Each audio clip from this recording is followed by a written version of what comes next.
Crianças, vou contar para vocês como tudo começou. Vamos falar sobre o descobrimento do Brasil.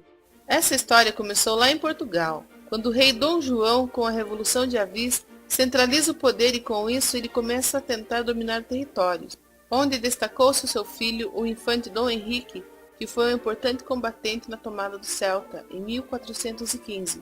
O infante fundou a escola de navegação em Sagres, no litoral de Portugal. A ideia era construir navios para chegar às Índias, encontrando uma rota alternativa, pois Portugal queria ampliar o seu comércio e precisava dominar as áreas onde haviam riquezas naturais. Em Sagres foram construídas inúmeras caravelas e naus, utilizando de tecnologia dos árabes e com a ajuda dos judeus para desenhar os mapas. E foi numa dessas embarcações que Vasco da Gama chegou às Índias. Após anos de estudos na costa africana, em 1498, a chegada de Vasco às Índias deram 600% de lucro à coroa portuguesa. Assim, ele planejou uma segunda viagem para as Índias e chamou o fidalgo Pedro Álvares Cabral para ser o capitão. Confio a ti, nobre Pedro, o cargo de capitão-mor dessa expedição. Cumpriremos o nome de Portugal, majestade. Coloco à tua disposição os melhores pilotos do reino. 10 naus, 3 caravelas e cerca de 1.500 homens. A expedição de Cabral saiu de Portugal no dia 9 de março de 1500. O objetivo era chegar às Índias, mas era preciso investigar uma área no ocidente que pertencesse a Portugal, segundo o Tratado de Tordesilhas.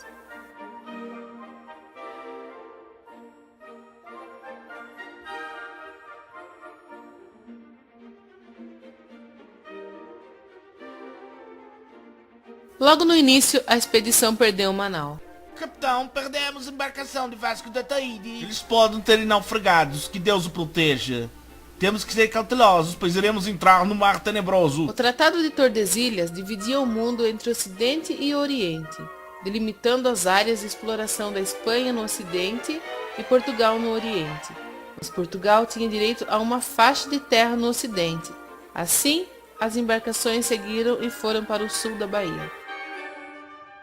Nos dias 21 e 22 de abril, eles avistaram as terras, e ao aproximarem da costa, eles avistaram um monte. Como era Páscoa, Cabral nomeou o monte de Monte Pascoal. As embarcações precisavam abastecer-se de madeira e água, e fizeram uma escala na ilha de Abrolhos. Chegaram no continente, onde localiza-se atualmente o município de Caravelas. Foi em Caravelas que desceu o primeiro português. Nicolau Coelho foi designado a fazer um reconhecimento das terras e foi ele que fez o primeiro contato com os indígenas. Nós viemos em paz. Poderia tomar um banho antes. Nicolau Coelho encontrou os tupinambás.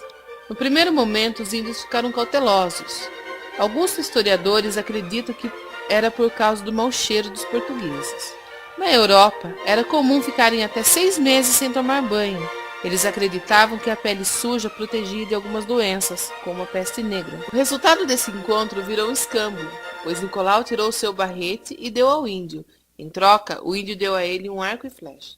No primeiro contato foi considerado amistoso, porém cauteloso. Durante a noite, uma tempestade caiu e danificou algumas embarcações. Era preciso procurar um porto seguro para suas naus. Assim, eles subiram para Porto Seguro. Em Porto Seguro, Afonso Lopes trouxe 2 nativos até a nau capitânia. Os indígenas foram submetidos a testes. Primeiro mostraram a eles um papagaio. Um deles olhou e apontou para o continente, como se ali tivesse mais daquela espécie de ave. Depois mostraram uma ovelha, mas eles nem ligaram. Ao mostrarem uma galinha, os índios se assustaram. Mas o que mais chamou a atenção naquele dia foi quando o índio foi até Cabral e apontou para o seu medalhão de ouro, e em seguida apontou para o continente, como se ele tivesse ouro. Aí Cabral ficou interessado nas terras, e finalmente resolveu sair do navio. Assim foi realizada a primeira missa no Brasil, na praia de Coroa Vermelha, no dia 26 de abril, pelo Frei Henrique de Coimbra. Louvemos ao Senhor por esta santa missão que nos foi reservada.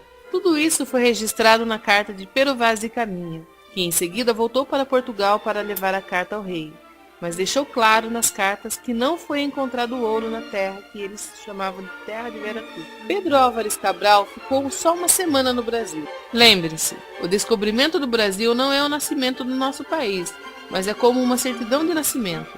A Carta de Pervaz e Caminha é o documento mais antigo que temos dessas terras, mas devemos compreender que os portugueses não descobriram, mas encontraram as terras onde já haviam milhares de índios.